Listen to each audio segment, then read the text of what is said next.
Hello, my name is Gurleen Popli. I'm a senior lecturer with the Department of Economics at the University of Sheffield. Today, I will talk about my research on the racial differences in school to work transitions. This research has been funded by the Leverhulme Trust. Leaving school and entering the workforce is a rite of passage. For most young people in the UK, school leaving age is 16, after which they can either stay in full-time education, start a traineeship, start work, or do some combination of education, training, and work. The decisions made at this age influence the transition of the young people from school to workforce, and the nature of this transition has impact on the long-term employment prospects and well-being of the young people. However, the school to work transition is experienced differently by young people from different ethnic groups. Today, we will talk about the choices made by young people from different ethnicities as they transition from the end of compulsory schooling to first entry into the labor market. The focus of the talk today is young people between the ages of 16 and 25 years. When we say that school to work transition is experienced differently by young people from different ethnic groups, what do we mean?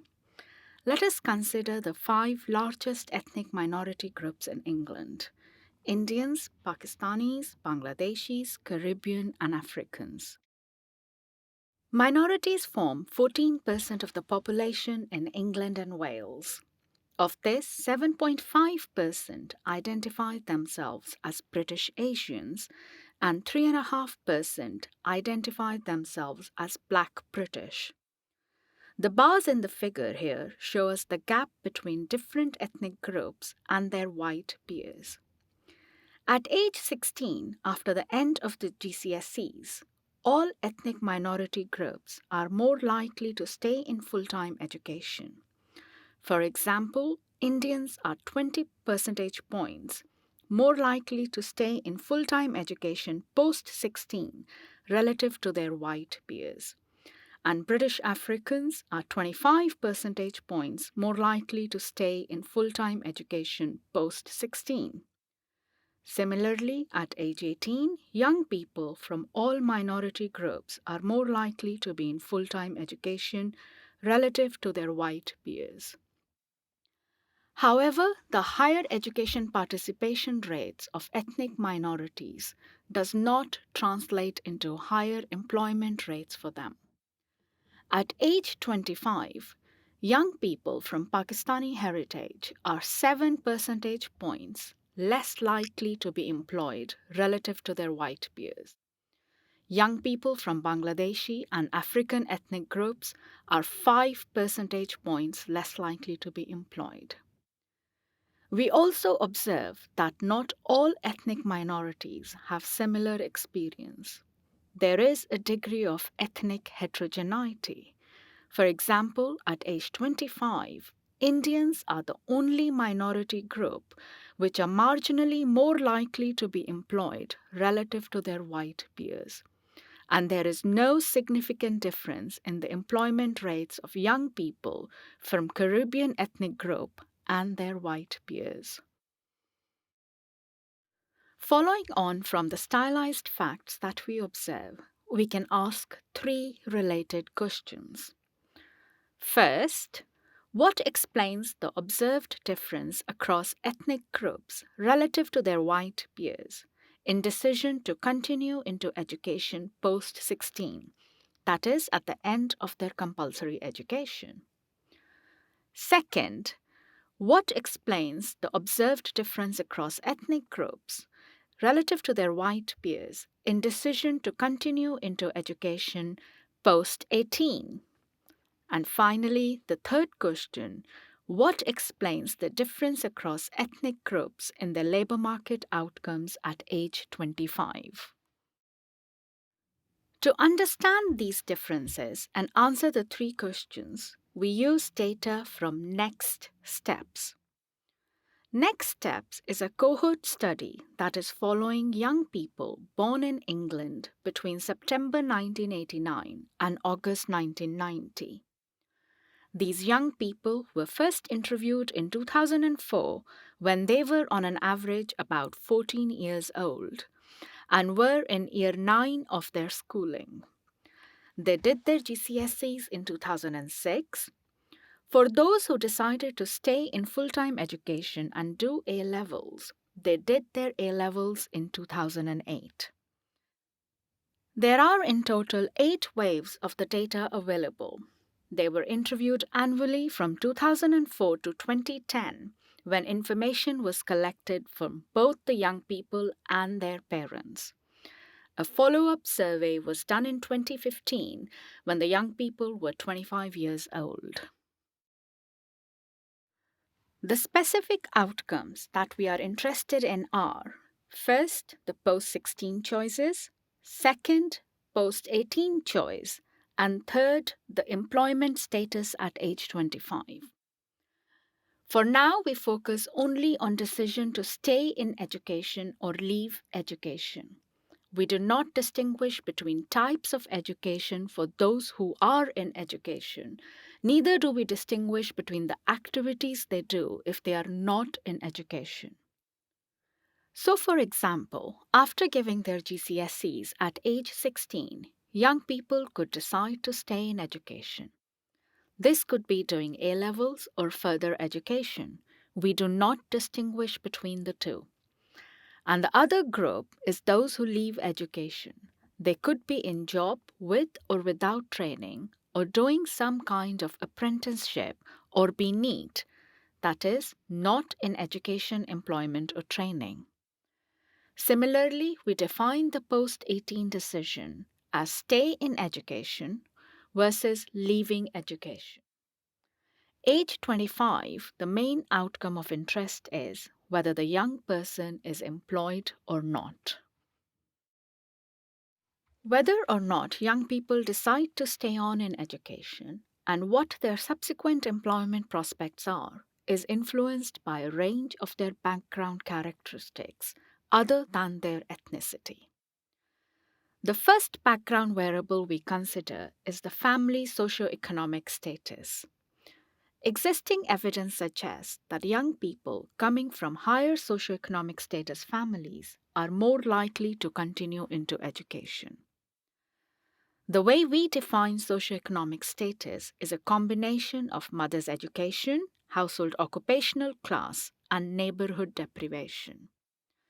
Where mother's education could be, mother has no qualification, to a mother has a degree. Household occupational class is the highest occupation of mother or father in the household. This could be no one has ever worked or are long-term employed to having a higher managerial and professional occupation. Neighborhood deprivation is captured by the IMD score. This is a composite index of relative measures of deprivation at small area levels, with a higher score indicating a more deprived neighborhood. We combine the information on these 3 variables to construct a socioeconomic status index, where higher values indicate higher socioeconomic status. Evidence also suggests that aspirations of the young people are important for their outcomes. Young people with higher educational aspirations are more likely to continue into education. We capture the educational aspirations with the response to the 2 questions that young people are asked: whether or not they want to stay in education post-16, and what is the likelihood of them applying to the university. Finally, continuing into education is determined by the past academic achievements of the young people. In our analysis, we used the GCSE results of the young people to capture their past academic achievements.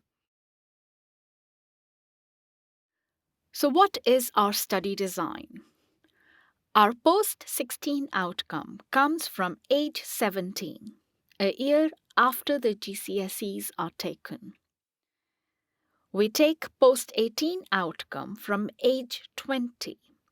This allows for a transition from school to either education or work depending on what the young people do. Employment status is observed at age 25. We take the information on the family socioeconomic status and the educational aspirations of the young people from when they were 14 years old. Achievements are captured by their GCSE results, which were taken at age 16. We do not use A-level results in our analysis as not everyone takes them. Before we see how the background differences are associated with the outcomes of interest, we look at the differences in the backgrounds across different ethnic groups. All ethnic minorities relative to whites come from lower socioeconomic status families, with Pakistani and Bangladeshi young people coming from the lowest socioeconomic families on an average. They are more likely to have mothers with low education, household occupation classification is low, and live in deprived neighborhoods. All minorities have higher educational aspirations relative to whites. While 81% of whites indicate they would like to continue into education post-16, for minorities this number is much higher, with almost 98% of the young people from the African ethnic group indicating they would like to continue into education post-16. The gap between aspirations for going to university between whites and ethnic minorities is even higher, with 60% of white young people say they are likely to apply to university. This number is 93% for the young people from African ethnic group. Other than Indians, all minorities relative to whites have lower achievements. 54% of whites have an A star to C in GCSE English and Math. This is as low as 40% for Pakistani and Caribbean young people, while 64% of Indians achieve A star to C in English and Math. Let's start by looking at the post-16 decision. Without taking into account any background characteristics, we know that relative to whites, all ethnic minorities are more likely to continue into education post-16. This is shown by the blue bar labeled basic.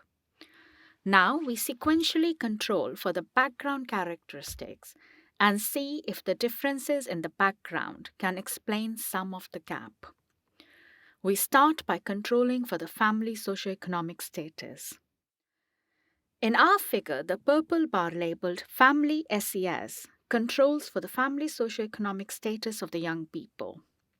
What we find is that once we control for family socioeconomic status, the participation gap actually increases.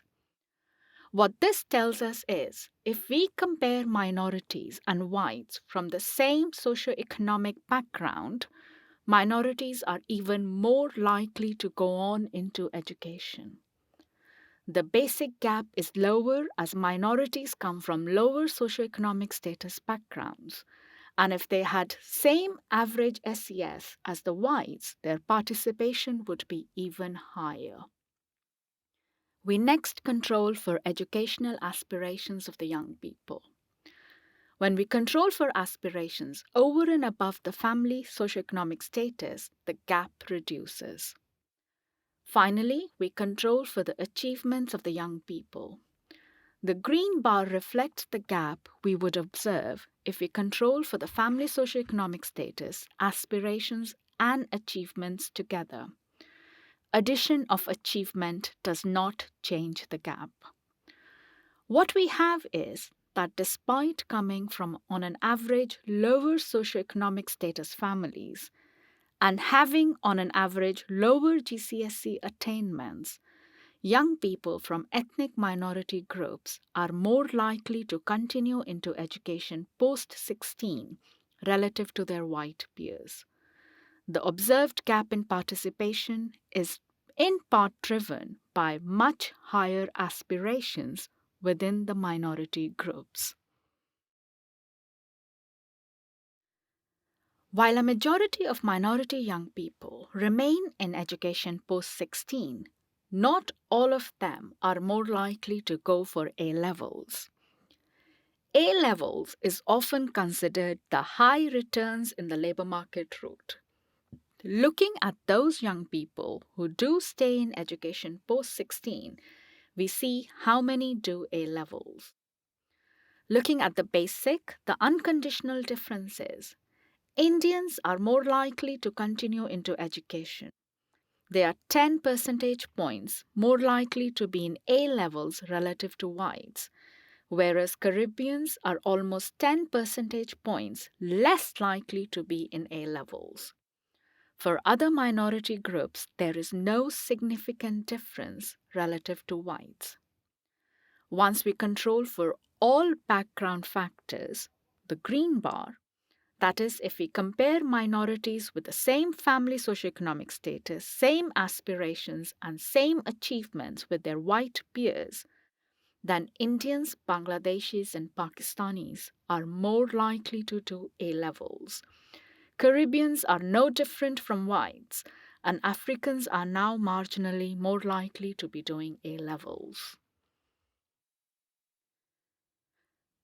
When we look at the decision to stay in education post 18, we get very similar results as to what we saw for post 16 decision.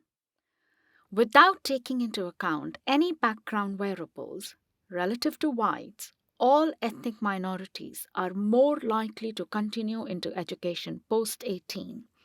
This is shown by the blue bar labeled basic. As we add the different controls sequentially, the pattern of findings is similar. Controlling for socioeconomic status of the families increases the gap between minorities and whites, while controlling for aspirations and achievements lowers this gap. Just like doing A levels is considered as a high returns in the labor market route, going into higher education relative to further education is considered on an average to be a high returns route. Conditional on staying in education post 18, we look at the participation rates in higher education. Looking at the basic, the unconditional differences, Pakistani and Caribbean young people are not more likely to go into higher education relative to whites, while other minority groups do have higher participation rates. However, when we compare like for like, that is, control for all background factors, all minority groups are more likely to go into higher education relative to their white peers. While most ethnic minority youths have higher rates of engagement with education, they do not have higher rates of employment relative to their white peers. The blue bar gives us the basic or the unconditional differences in employment rates between minority groups and their white peers. Most ethnic minorities are less likely to be employed at age 25 relative to whites. Exception is Indians. Young people from Pakistani and Bangladeshi ethnic groups are 7 to 5 percentage points less likely to be employed at age 25 relative to their white peers. Once we control for family socioeconomic status and whether or not the young people have achieved a degree, only Indians are more likely to be employed relative to whites. For all other ethnic minorities, there is no significant difference in them being employed relative to whites. This graph summarizes our findings.